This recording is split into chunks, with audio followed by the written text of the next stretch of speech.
কেন্দ্রীয় স্বরাষ্ট্রমন্ত্রী অমিত শাহ বলছেন মমতা বন্দ্যোপাধ্যায় শরণার্থী আর অনুপ্রবেশকারীর তফাৎ বোঝেন না। সত্যিই বোঝেন নাকি বুঝেও বুঝতে চান না? বুঝলে তার বিপদ বলে। বিপদটা অন্য কিছু নয়, বিপদটা ভোট হারানোর বিপদ। অনুপ্রবেশকারী আর শরণার্থী যে আলাদা, সেটা না বুঝেই কি মমতা বন্দ্যোপাধ্যায় এনডিএর সঙ্গে জোটে থাকার সময়, এ রাজ্যের বিরোধী নেত্রী থাকার সময় লোকসভায় এত ছোটাছুটি, এত বিরোধিতা, এত প্রতিবাদ করেছেন? লোকসভার বাইরেও তো করেছেন, কত সাংবাদিক বৈঠক করেছেন। বিদেশিরা এসে ভোট দিয়ে যাচ্ছে, ভোট লুট হয়ে যাচ্ছে, অনুপ্রবেশকারীরা ভারতের অর্থনীতির উপর বোঝার মতো চেপে বসছে। মমতা বন্দ্যোপাধ্যায় যখন এসব বলতেন তখন অবশ্যই তিনি রাজ্যের মুখ্যমন্ত্রী ছিলেন না, কিন্তু মুখ্যমন্ত্রী হওয়ার পর আর একদিনও এই কথাটা বা এই কথাগুলো বলেননি। কেন? কোন জাদু বলে? তিনি মুখ্যমন্ত্রী হয়ে কি রাজ্যে অনুপ্রবেশ করে আসা সব লোককে, মানে ধরে নিচ্ছি যদি তিনি মুখ্যমন্ত্রী হওয়ার পরে আর একজনও অনুপ্রবেশ করতে পেরে না থাকে, তাহলেও তার আগে যারা অনুপ্রবেশ করেছে, যারা অনুপ্রবেশকারী বলে তার অভিযোগ ছিল, তাদের মমতা কি করবেন? এক রাতে মুখ্যমন্ত্রী হওয়ার পর ভ্যানিশ করে দিল, জাস্ট ভ্যানিশ।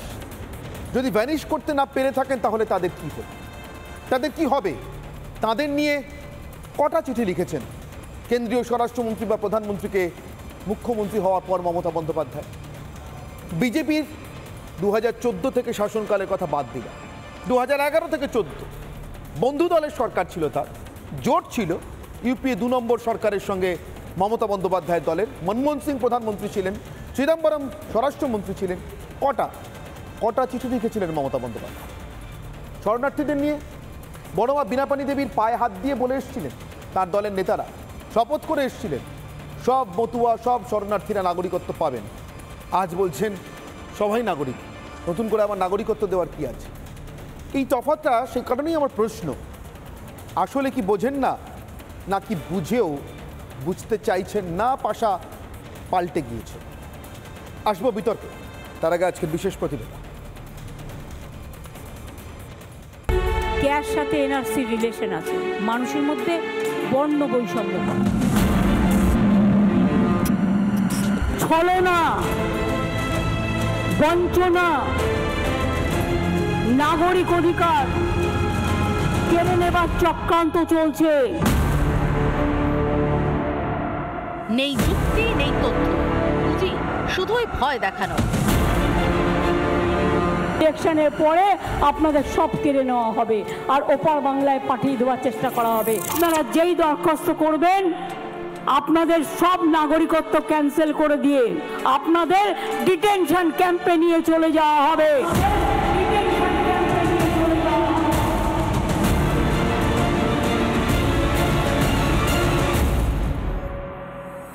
নাগরিকত্বের স্বীকৃতি, সম্মান, সেটাই প্রচারের হাতিয়ারে হয়ে গেল ভয় পাওয়ানোর খেলা। টোটাল ভাওতা, ইলেকশনের আগে যুদ্ধ খেলা।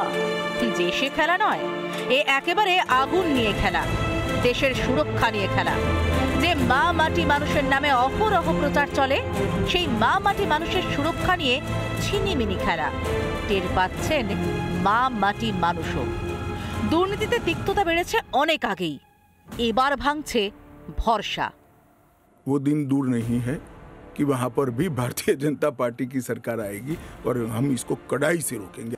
मैं मानता हूं कि अगर इसी प्रकार की पॉलिटिक्स आप करेंगे, इतने महत्वपूर्ण राष्ट्रीय सुरक्षा के मुद्दे के साथ अपीसमेंट की पॉलिटिक्स कर घुसपैठ होने देंगे, जो शरणार्थी आए हैं उनको नागरिकता देने का विरोध करेंगे, तो जनता आपके साथ नहीं रहेगी। ममता जी को शरणार्थी और घुसपैठिए दो शब्द के बीच का अंतर ही मालूम नहीं। সত্যি কি শরণার্থী অনুপ্রবেশকারীর পার্থক্য বোঝেন না মমতা বন্দ্যোপাধ্যায়, নাকি ইচ্ছে করেই বিরোধিতা অস্তিত্ব রক্ষার তাগিদে? এখানে অনেক জাকিরদার নির্বাচনী এলাকায় অনেক বাংলাদেশি লোক এখানে বসবাস করেন। জাকিরদার লিঙ্কটা ভালো করতে পারে, অভিজিৎটা বললেন, আমিও বলছি।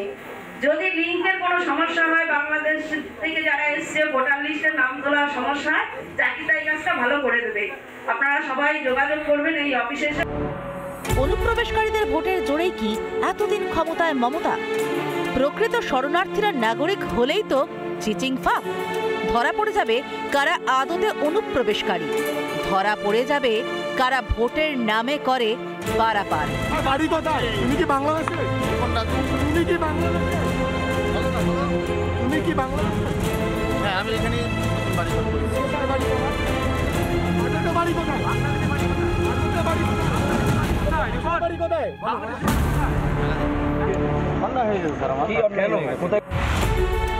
ভোট বাক্স ফর্সা হয়ে যাওয়ার ভয়ে কি নাগরিকত্বের বিরোধিতায় মরিয়া মমতা? কোনো এনআরসি করতে দেব না, এর জন্য যদি আমার জীবনও যায় আমি জীবন দিতে তৈরি। রিপাবলিক বাংলা। আমার একটাই প্রশ্ন, আমার একটাই অগ্নিবাণ, আমার নিজের একটাই অগ্নিবাণ। দর্শকরা যদিও ইতিমধ্যে অগ্নিবাণ দিয়ে সাহায্য করেছেন আমাকে, দর্শকের অগ্নিবাণ থাকবে, তো আমার একটা প্রশ্ন নিয়ে, একটা অগ্নিবাণ নিয়ে শুরু করবো আজকের বিতর্ক। আমার প্রথম অগ্নিবাণ, বিদেশি তোষণের ভোট পালাচ্ছে ভয়, তাই কি তৃণমূল কাঁপছে? নাহলে এত কাঁপুনির কারণ কি? এই চিৎকারের কারণ কি? যা নেই তাকে জোর করে আছে বলে প্রমাণ করার চেষ্টা করার কারণ কি? সত্যিই তো কোথাও সিএতে কারোর নাগরিকত্ব যাওয়ার একটি লাইন নেই, উপায়ই নেই। নাগরিকত্ব দেওয়ার আইনে নাগরিকত্ব কারা কিভাবে হবে? কিন্তু মমতা বন্দ্যোপাধ্যায়, আমি দুদিন আগে বলেছিলাম, তার হজবরলতে রুমাল থেকে বিড়াল হওয়ার মতোই নাগরিকত্ব দেওয়ার আইন নাগরিকত্ব কারার আইনে পরিণত হতে পারে। আমার সঙ্গে উপস্থিত যারা রয়েছেন তাদের সঙ্গে এক এক আপনাদের পরিচয় করে দিই। শিলভদ্র দত্ত রয়েছেন আমার সঙ্গে একেবারে ডান দিকে, বিজেপি মুখপাত্র। পাশেই রয়েছেন ডক্টর অর্চনা মজুমদার, বিজেপির অপর মুখপাত্র। আমার সঙ্গে রয়েছেন সৌরভপ্রিয় দত্ত এবং সুদীপ্ত সরকার, দুজনেই রাজনৈতিক কর্মী এবং তৃণমূল সমর্থক। এবং আমার সঙ্গে রয়েছেন অধ্যাপক ঝন্টু বরা।